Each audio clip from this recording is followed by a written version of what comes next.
Yo l'équipe, c'est Raskar, j'espère que vous allez tous très bien. Aujourd'hui, on se retrouve pour une nouvelle vidéo, après pas mal de temps, n'empêche, sans avoir tourné. Comme je vous avais dit, j'ai passé dernièrement mon bac, donc maintenant j'ai plus qu'à attendre les résultats, en tout cas je vous tiendrai au courant. Donc aujourd'hui, on va s'attaquer à ma période préférée en termes de foot. Comment vous dire, c'est le mercato, je vais vous refaire quelques petits mercatos parfaits pour cet été. Donc là, on va s'attaquer aujourd'hui à celui du Havre, un club normand qui s'est sauvé de la relégation à la toute dernière journée avec une magnifique panenka d'Abdoulaye Touré face au Racing Club de Strasbourg. Donc franchement, j'ai regardé le match, il était superbe à avoir à regarder justement. Et donc je me suis penché sur leur mercato parce que manque de finances, pas mal de départs sont à prévoir, donc un effectif totalement à reconstruire. Franchement, j'ai mis pas mal de temps, je vous mens pas, justement avec ce manque de finances, à reconstruire cette équipe du Havre. Donc, j'espère que ce mercato vous plaira, que cette vidéo vous plaira.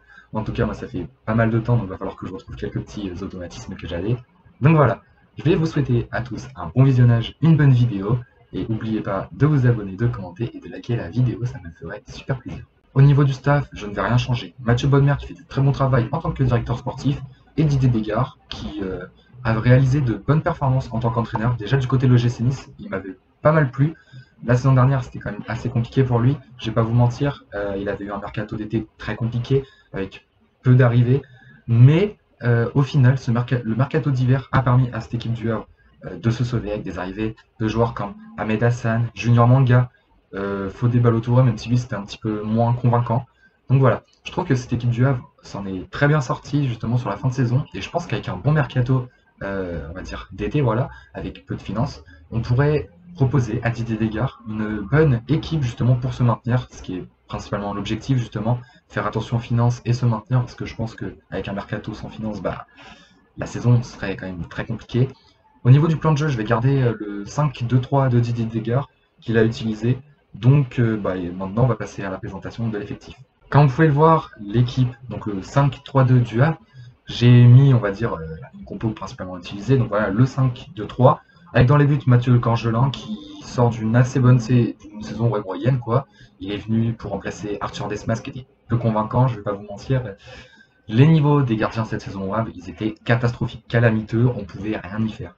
On a un retour de prêt, c'est les joueurs qui sont en bleu que vous pouvez voir sur le banc. On a le retour de Paul Harnier qui sort d'une assez bonne saison justement au Royal Frank Borans, donc en D2 belge. Honnêtement, c'était un jeune espoir français si je ne me trompe pas. Et je trouve qu'il pourrait quand même un petit peu avoir sa carte à jouer cette saison en fonction des recrues qu'il y aura. Au niveau de la défense, Aruna Sangante, Gauthier Loris, Timothée Pembele, Yute Kinkwe, Junior Manga, qui voilà, ont fait une assez bonne saison. J'aime bien cette charnière justement Sangante, Manga, Loris, qui était assez performante en tout cas. Surtout Gauthier Loris sur la fin, Aruna Sangante, c'est le capitaine on va dire un petit peu de cette équipe depuis longtemps, qui a fait toute sa formation au club. Mais je pense qu'on arrive sur une fin de cycle avec lui et il serait quand même préférable d'aller le vendre. Junior Manga, qui est venu en prêt du Racing Club de Strasbourg, qui a été pas mal justement. C'était un assez bon joueur justement dans cette équipe du Havre. Pembele qui est venu en prêt de Sunderland, qui est venu, qui a gratté du temps de jeu, qui a été assez performant je trouve. Et Yute Kinkwe qui est une véritable déception. Je le trouvais très prometteur la saison dernière. Maintenant, la saison qui vient de se passer, bah, c'était moyen. Donc je pense que je vais quand même le conserver car c'est un joueur avec une bonne valeur marchande et qui a un bon potentiel. Donc justement, on va essayer de le faire progresser cette année et puis aller, pourquoi pas, le revendre les années d'après.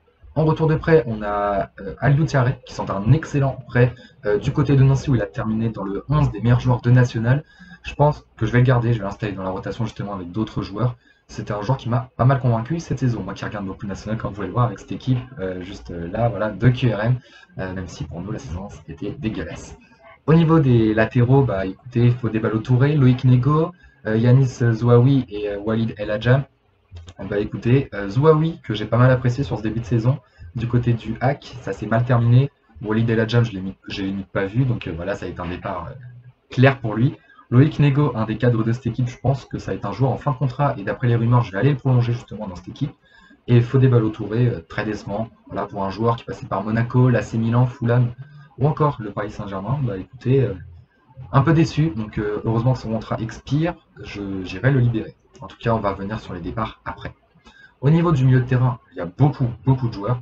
Alors, Abdoulaye Touré, Yassine Keshta, Daler Kouziev, Rassoul Ndiaye, Mahamadou Diawara, Aloïs Konfé, Ebonog et Mokram Bentoumi. Bah écoutez, ici le milieu, je trouve, c'était, on va dire, l'un des secteurs les moins dégueulasses cette saison, quoi. Surtout les deux titulaires, Abdoulaye Touré et puis Yacine Keshta, qui ont vraiment été, on va dire, des patrons dans cette équipe du Havre. Daler Koudziev m'a pas mal déçu, justement, il sortait d'une bonne première saison au Havre. Là, il est en fin de contrat, on va voir justement ce qu'on va en faire. Rassoul Ndiaye, bon, c'est un jeune talent, je pense que je vais aller le garder parce que c'était dans l'idée d'aller le faire progresser, qu'il a gagné du temps de jeu. Mamadou Diawara, qui sort d'un prêt, on va dire, il a grappillé un petit peu de temps de jeu. J'espère justement qu'il y ait quelque chose à faire parce que c'est un joueur avec du potentiel.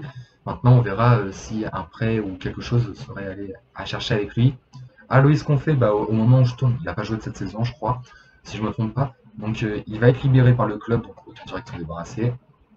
Simon Ibonop du côté de Nancy, qui sort d'une bonne saison, ça reste à voir ce qu'on va en faire. Et Mokran Bentoumi, toujours un joueur avec pas mal de potentiel maintenant. Est-ce qu'il a le niveau pour jouer justement dans la rotation WAC? Ça, je ne sais pas. Au niveau des ailiers, Issa Soumaré, que je connais très bien, Josué Casimir et Antoine Joujou. Alors, Josué Casimir, ça, on y viendra justement au niveau des départs, mais qui a été un patron dans cette équipe du Havre. Antoine Joujou, qui est un jeune joueur formé au WAC, qui était prêté par Parme. Bah écoutez, début de saison ça allait, maintenant sur la fin, un peu galère, donc je pense qu'on va s'en séparer. Et Issa Soumaré, qui s'est extrêmement bien réveillé, on va dire, sur cette fin de saison, que bah, j'ai retrouvé un petit peu le Issa Soumaré que je voyais à QRM, c'est-à-dire un joueur qui va être décisif, percutant, qui va avoir un impact dans le jeu. Donc justement, il m'a pas du tout déçu, et franchement, je suis content de, bah là, du coup, de le mettre titulaire dans mon 11. Au niveau des attaquants de pointe, et là on va enfin passer bientôt au départ, Ahmed Hassan qui est arrivé justement cet hiver, qui m'a pas mal convaincu, hein, c'est un joueur quand même avec pas mal d'expérience, qui est arrivé, qui a pas mal performé, même si bon, si je me trompe pas, c'est que 3 buts, ça reste quand même assez fragile. Après, c'est un joueur de 32 ans à peu près, donc je pense que ce serait un joueur pour venir encadrer les futurs recrues. Au niveau des remplaçants, on a Ilyes Ousni qui a limite pas joué, donc bon, bah, voilà, retour au Paris Saint-Germain pour lui. André Ayou, Yann Kitala, les deux, euh, on va dire, ils ont été très moyens, même Kitala que je n'ai pas vu, alors pourtant il sortait d'un bon prêt à Almer. Ça, c'est un choix tactique que je n'avais pas du tout compris de la part de Didier Digard. Et après, il y a Élisée Logbo, bah, qui n'a pas trop joué aussi cette saison. Donc, ce serait intéressant de voir ce qu'on pourrait faire de cette équipe. En tout cas, maintenant qu'on a fait cette revue d'effectifs, on va pouvoir passer au départ. Au niveau des départs, vous pouvez le voir à l'image, beaucoup de fins de contrat, hein, beaucoup. Donc tous les joueurs qui sont dans une autre tunique que celle du HAC sont des joueurs qui ont déjà trouvé un nouveau club, qui sont déjà partis ou qui sont de retour dans leur club. Donc on peut déjà compter Timothée Pembele de retour à Sunderland qui vient de monter en première ligue, Junior Manga de retour à Strasbourg, Mamadou Diawara à Lyon, Antoine Joujou à Parme. Il y a aussi Elias Ousni que j'ai pas mis justement sur l'image, mais il va lui retourner du côté du Paris Saint-Germain. Et autre départ libre, le joueur que j'aurais voulu prolonger, Josué Casimir, comme vous pouvez le voir, qui a signé du côté de la JOCR. Au niveau des fins de contrat, de nombreux joueurs vont quitter le club. Déjà, Arthur Desmas et Mathieu Gorgelin ne vont pas être prolongés par le HAC, donc pour une histoire de réalisme, je vais les laisser partir librement. Fodé Ballo-Touré, justement, qui m'a pas mal déçu, bah, lui aussi je vais le laisser partir. El Hadjam, alors lui je crois qu'il est encore en contrat jusqu'en 2026, mais je vais aller le libérer parce que c'est un joueur bah, qui sert pas trop à cette équipe du HAC. Merci pour les services rendus lors de la montée en Ligue 1, mais maintenant c'est très juste pour justement ce championnat, donc autant le laisser partir et aller se relancer ailleurs. Aloïs Confé, Daler Kouziaev, ces deux-là ont été annoncés qui vont quitter le club, donc autant s'en débarrasser tout de suite. Et André Ayou et Yann Kitala, qui ne sont pas, il n'y a pas de rumeur justement de prolongation, donc autant les laisser partir. De toute façon, ces joueurs-là qui sont en fin de contrat n'ont même pas eu, n'étaient même pas déjà prévus à être prolongés justement par Mathieu Bodmer. Donc bah, autant les laisser partir et reconstruire une équipe derrière. Au niveau des départs qui pourraient rapporter un tout petit peu d'argent, j'en ai prévu 4. Dans un premier temps, Aruna Sanganté, je venais de l'évoquer, c'est une fin de cycle pour lui du côté du Havre qui a porté cette équipe pendant de nombreuses années.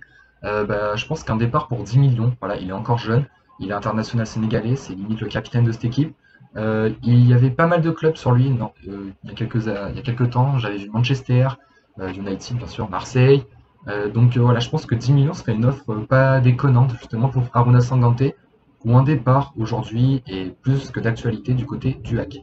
Autre départ, c'est un joueur justement que j'aimais bien, mais que je vais laisser partir justement pour venir rajeunir toujours un petit peu cette équipe qui était extrêmement vieille. C'est Yanis Zouaoui, que je vais aller vendre 200 000. Voilà, il sort d'une bonne saison avec de bonnes performances. À 27 ans, je pense que voilà, la Ligue 1, ça reste toujours un niveau assez juste pour lui. Allez, pourquoi pas dans un petit club de Ligue 2 qui peut jouer le haut de tableau, ce serait pas mal. Lui qui était arrivé l'année dernière justement pour provenance de Martigues librement. Au niveau des prêts, deux joueurs vont quitter le club. Élisée Logbo, que je vais aller prêter avec une option d'achat. Voilà, à 21 ans, le joueur ne joue presque plus du côté du hack. Donc je pense qu'un prêt avec certaines conditions justement pour lever l'option d'achat pour Élisée Logbo, bah, ce serait pas mal. Déjà, on retire un joueur de l'effectif qui n'est pas dans les plans. Et de deux, si le joueur va performer en prêt, on pourrait gagner quelques indemnités. L'autre prêt, ce serait Mokram Bentoumi, un joueur qui était pas mal du côté de Villefranche. Après, est-ce qu'il va avoir le niveau du hack? J'en avais parlé dans la revue d'effectifs. À 20 ans, je pense qu'il a encore le temps, il a encore une bonne marge de progression. Donc je pense qu'un prêt dans un club de Ligue 2 ou encore un club de haut tableau en national, ça pourrait être une bonne option pour lui. Donc voilà l'équipe, cette équipe du Havre, sans tous les joueurs justement que je viens de faire partir. Beaucoup de remplaçants justement qui manquent. 5 titulaires vont être à recruter, donc un gardien, 2 défenseurs centraux, un piston latéral gauche et un ailier droit. Au niveau des remplaçants, je prévois quand même pas mal de recrues pour quand même garder cette base, un petit peu de rotation, on va dire. Toujours un petit peu de concurrence que je vais, n'empêche, chercher à ajouter. Puis bien sûr, un grand manque d'ailier, de buteurs. Donc voilà, ça va être très intéressant de voir les recrues que je vous ai préparées. Bien sûr, je me suis quand même servi de quelques rumeurs. À l'heure où je tourne, il y a 2 rumeurs justement, donc il y en a peut-être d'autres qui vont apparaître. Mais c'était quand même pour vous prévenir. De toute façon, je vous dirai c'est quels joueurs qui sont annoncés du côté du hack. On va pouvoir désormais passer aux recrues. J'espère qu'elles vous plairont. Donc voici ma première recrue pour succéder à Rémi Georgelin ou Arthur Desmas. Ce serait Rémi Descamps. Le gardien de 28 ans qui évolue à l'Olympique Lyonnais est un gardien qui m'a toujours convaincu.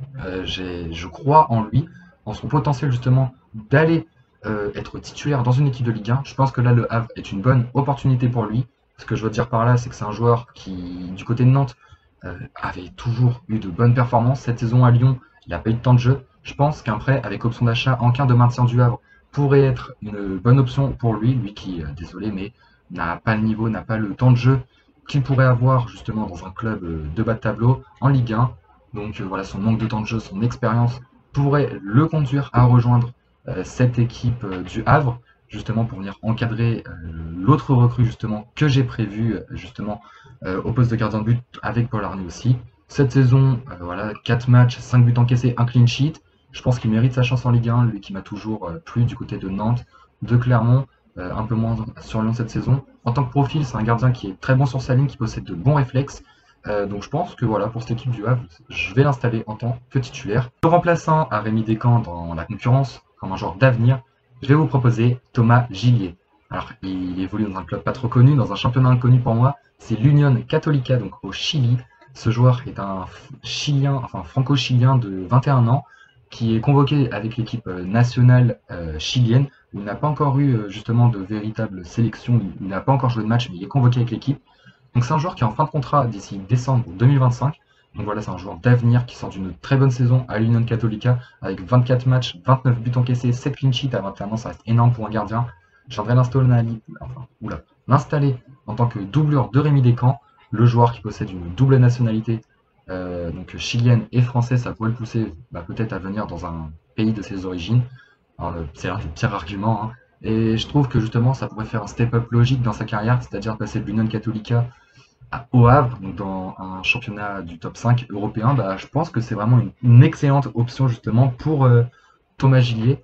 Alors attention, parce que j'ai vu pas mal de rumeurs avec Bologne qui souhaiterait avoir ce joueur. Donc maintenant, est-ce qu'il préférerait pas rejoindre Bologne que le Havre? Ça, je ne sais pas. Mais je trouvais que Thomas Gillier, justement, que je viendrais chercher pour 100 000 directement cet été, au lieu d'attendre la fin de son contrat, afin de justement casser toutes ces rumeurs avec les autres clubs, je pense que ça pourrait être pas mal pour sa carrière. Au poste de latéral gauche, afin de succéder à Fodé Ballo-Touré et Yanis Zouaoui, j'ai pensé à Kenneth Paal. Le joueur qui évolue pour l'équipe nationale du Suriname à 27 ans, il sort de nombreuses saisons pleines à QPR en 2e division anglaise. C'est un joueur que justement qu'on pourrait venir chercher librement, qui a une grande expérience du maintien justement avec cette équipe du QPR, où en 2e division anglaise c'est très compliqué. Cette saison, il a disputé 43 matchs avec une moyenne à 6,84 de moyenne sur SofaScore. Voilà, l'idée pour lui serait de venir affronter un nouveau défi, de venir relever, voilà, c'était ça mon mot, un nouveau défi justement du côté de la France, du côté du Havre. Niveau, on va dire, c'est un joueur qui a le même profil un petit peu que Christopher Opéry, donc voilà un joueur qui pourrait peut-être venir pas mal plaire justement au Havrais, justement Christopher Opéry qui est un joueur pas mal apprécié. Voilà, c'est un latéral très complet qui va beaucoup monter, se montrer décisif.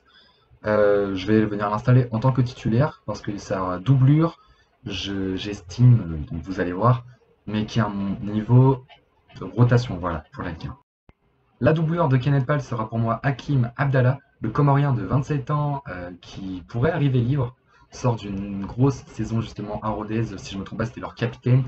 32 matchs, 7 passes décisives, donc voilà, c'est un latéral qui sait se montrer décisif. C'est un latéral justement qui va monter extrêmement vers l'avant, en concurrence justement, que je vais venir installer en concurrence avec Pal, parce que justement Hakim Abdallah, lui, c'est un profil un petit peu moins défensif, qui est moins complet, lui, il est plus porté vers l'attaque. Je vais venir l'installer justement dans une rotation, en espérant qu'il puisse obtenir une place, mais je pense que voilà, ce serait un gros coup, un très bon coup, très intelligent, à venir réaliser justement pour les Havrais. De l'autre côté, au poste de latéral droit, je vais venir chercher une doublure à Loïc Nego, qui est l'un des meilleurs joueurs de cette équipe du Havre. Je suis venu je suis tombé justement sur Marcus Coco, voilà, le Guadeloupéen, 28 ans, qui sort d'une très mauvaise saison à Nantes, qui ne va pas être prolongé, qui ne va pas avoir son contrat prolongé par les Nantais. Il sort d'une saison claquée, on va dire, 23 matchs, 2 buts, une passe décisive. Alors au niveau des stats, c'est quand même pas mal. 2 cartons rouges. Voilà, pour un défenseur, l'objectif, c'est quand même de défendre, mais proprement, sans venir choper des cartons. Voilà, c'est un joueur qui serait à relancer, qui est très irrégulier. Voilà, c'est un petit peu le même profil qu'Abdallah, donc justement les deux pourraient être complémentaires dans une compo où justement Mathieu Bodmer, pardon, excusez-moi, où Didier Digger serait amené à venir plus attaquer. Donc voilà, en tant que doublure de Nego, ce sera un bon joueur. C'est pas l'un des meilleurs latérales de Ligue 1, voilà, je vais pas vous mentir. Mais je trouve que ça serait une recrue très cohérente et assez bonne justement pour cette équipe du Havre dans cet objectif du maintien. Passons à la défense centrale. Ma première recrue sera un autre Guadeloupéen, oula, excusez-moi, 27 ans, Andrew Gravillon. Voilà, c'est un joueur qui possède une immense expérience du maintien du côté de l'Adana Demirspor, du côté de Reims.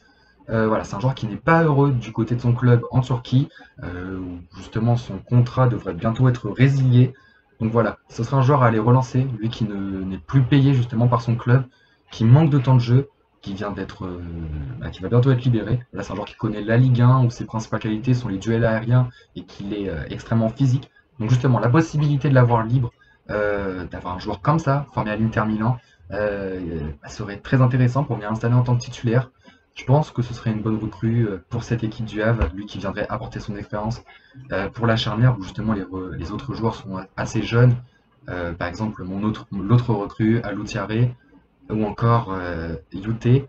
Donc voilà, Andrew Gravion sera ma première recrue au poste de défenseur central.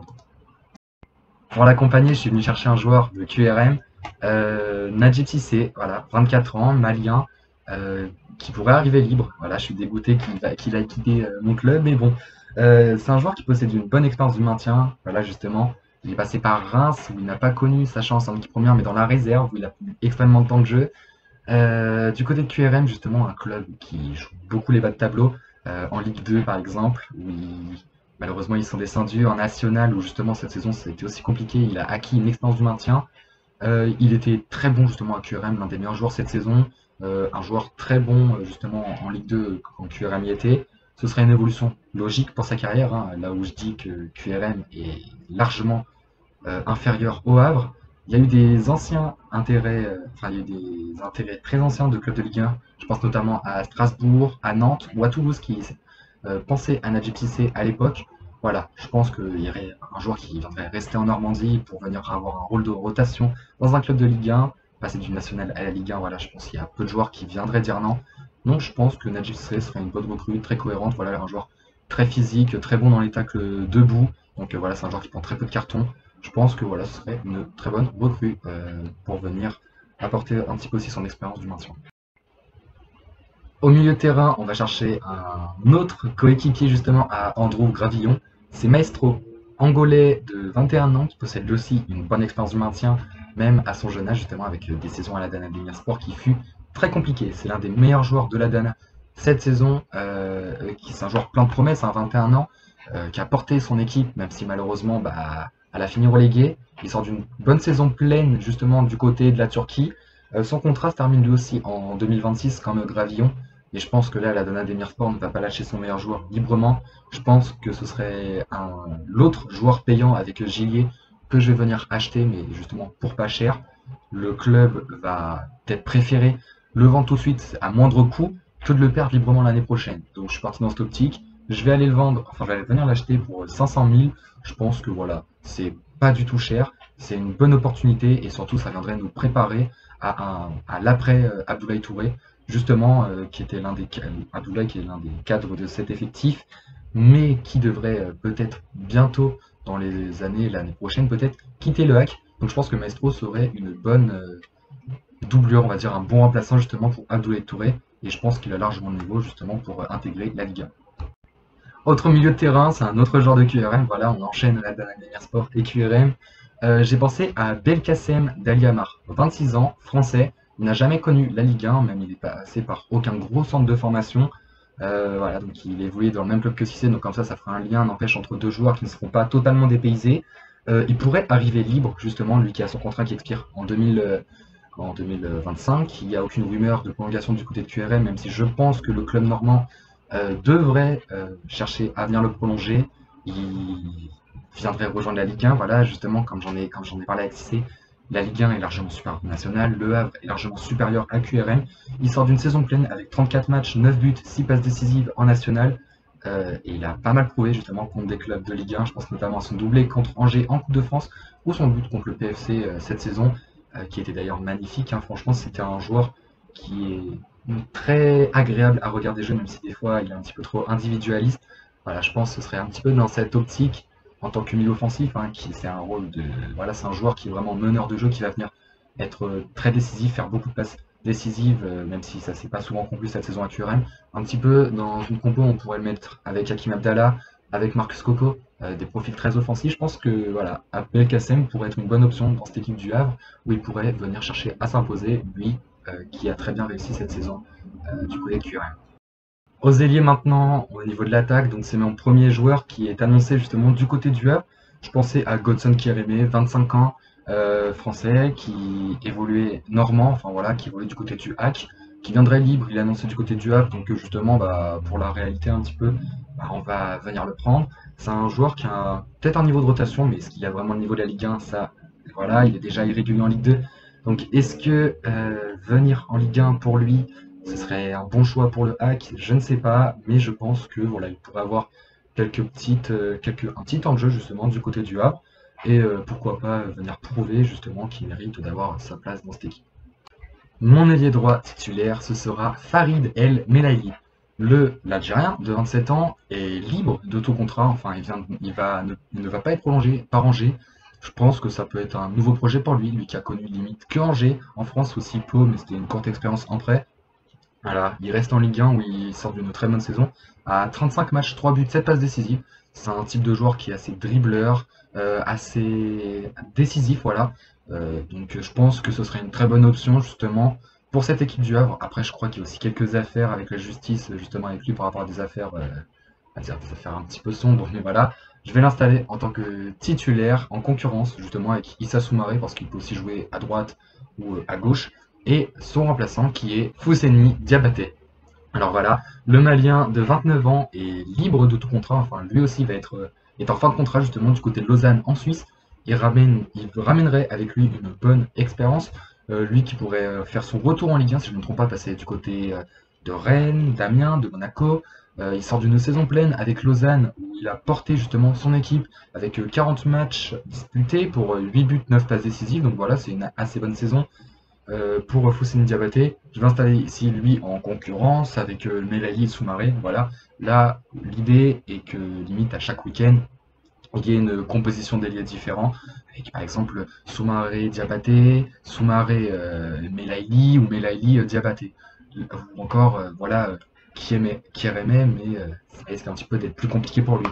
Donc je pense que voilà, ramener une bonne expérience ici au niveau des ailiers, là où il y a du côté de la jeunesse avec Soumaré, Soumaré et Kérémé, avec l'expérience ici de Melaïli et de Diabaté, ça pourrait être très intéressant pour cette équipe du Havre. Au niveau des attaquants, d'assez grosses surprises parce que, je vous rappelle que le Havre va perdre André Ayou, Yann Kitala qui est un très bon joueur, je trouvais, mais bon, pourquoi il n'a pas joué ça, je ne sais pas.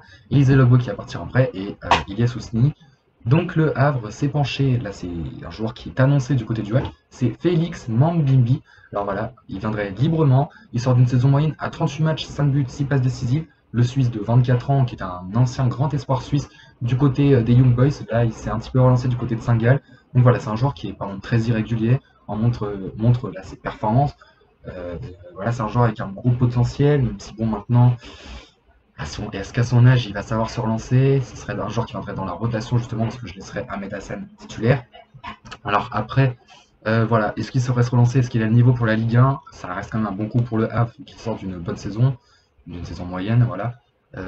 Voilà, je pense que c'est un petit pari pour cette équipe du Havre, un joueur intéressant à aller relancer. Après, est-ce qu'il a le niveau? Ça, on verra, mais seulement si c'est une club. La toute dernière recrue de mon mercato ne va peut-être pas vous faire rêver, mais je vous parle de Victor Orakpo, 19 ans, Nigérian. Alors là, ce ne serait pas un joueur à aller recruter directement, ce serait un prêt avec une option d'achat. Alors si je viens de chercher, tout d'abord, c'est pour les liens que Bodmer a avec ses anciens clubs. J'ai mis pas mal de temps à chercher un buteur et je me suis dit pourquoi pas aller chercher dans les anciens clubs de Bodmer, là où il entretient toujours d'assez bonnes relations avec ses clubs, où il va souvent les piocher. Donc je suis parti du côté de l'OGC Nice où il y a évolué. Je suis tombé sur Victor Orakpo, voilà, qui a eu des débuts prometteurs en Ligue 1, même si je me trompais, il n'a pas encore inscrit son premier but. Est-ce que la saison prochaine, avec la Coupe d'Europe, Nice va avoir, enfin Victor va-t-il avoir du temps de jeu du côté de l'OGC Nice? Ça, j'en doute fortement, mais au vu des bonnes choses qu'il nous a montrées, je vais venir l'inscrire dans un rôle de rotation avec une option d'achat. Donc voilà, ça dépendra du nombre de buts qu'il mettra, mais bon, ça pour l'instant, je ne vais pas encore préciser justement ce qu'il pourrait faire, vu que j'en sais rien. Mais bon, je pense que ça pourrait être une recrue très intéressante, voilà, un profil très athlétique, qui a pas mal prouvé, moi je trouve justement, où il pourrait avoir un bon avenir en Ligue 1. Et je pense que son avenir s'inscrirait loin de la Côte d'Azur, en vue de la saison prochaine, s'il serait amené à signer. Voilà. Et donc voilà l'équipe, j'ai fait le tour de tous les joueurs qu'on pouvait aller recruter. Comme vous pouvez le voir, cette équipe, elle est magnifique. Personnellement, enfin magnifique. Pour le maintien, pas pour aller chercher la Coupe d'Europe, ça j'en doute fortement, sans être pessimiste. Mais je pense que cette équipe du Havre pourrait aller chercher largement son maintien avec de très bons joueurs d'expérience. Je parle de Rémi Descamps, de Gravillon, de Kenneth Pal, d'El Melali, enfin voilà, tous les titulaires que j'ai instaurés. J'ai mis Yute Kinkwe titulaire pour l'instant. Je pense que Thierry c'est encore juste pour la Ligue 1. Faudrait qu'il nous le trouve dans le temps de jeu qu'il aura avec Didier Digard. Après Najib Sissé, voilà, ça reste aussi un petit peu juste. Il y a d'autres joueurs justement où j'ai hâte justement de voir ce qu'ils pourront faire parce que ça reste quand même des paris. Donc voilà, Thomas Gillier, Hakim Abdallah, Marcus Coco, Dali Amar, Kireme ou Orakpo. Tout le reste, je pense que ça peut être des bonnes recrues pour le Havre. Je pense que j'ai quand même gardé une base un petit peu réaliste. On n'a limite pas dépensé, on est toujours sur du bénéfice. On n'a dépensé que 600 000 euros, tandis que le Havre a gagné 10,2 millions d'euros. Donc voilà, on est toujours sur une bonne, on va dire une bonne balance de transfert, surtout qu'il y a aussi les salaires économisés.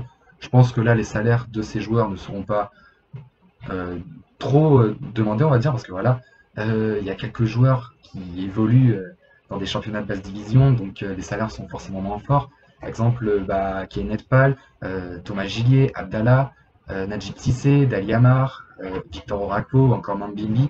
Donc voilà, ça fait une bonne équipe pour le Havre qui pourra aller chercher son maintien. Moi, la vidéo s'arrête là. J'espère qu'elle vous aura plu. N'hésitez pas à me donner vos retours dans l'espace commentaire ainsi que quelques conseils pour que les prochains mercato parfaits soient meilleurs. Je vais vous inviter à vous abonner, à liker et à commenter la vidéo. Moi, je vous dis, les amis, à la prochaine. C'était Roscart. Ciao!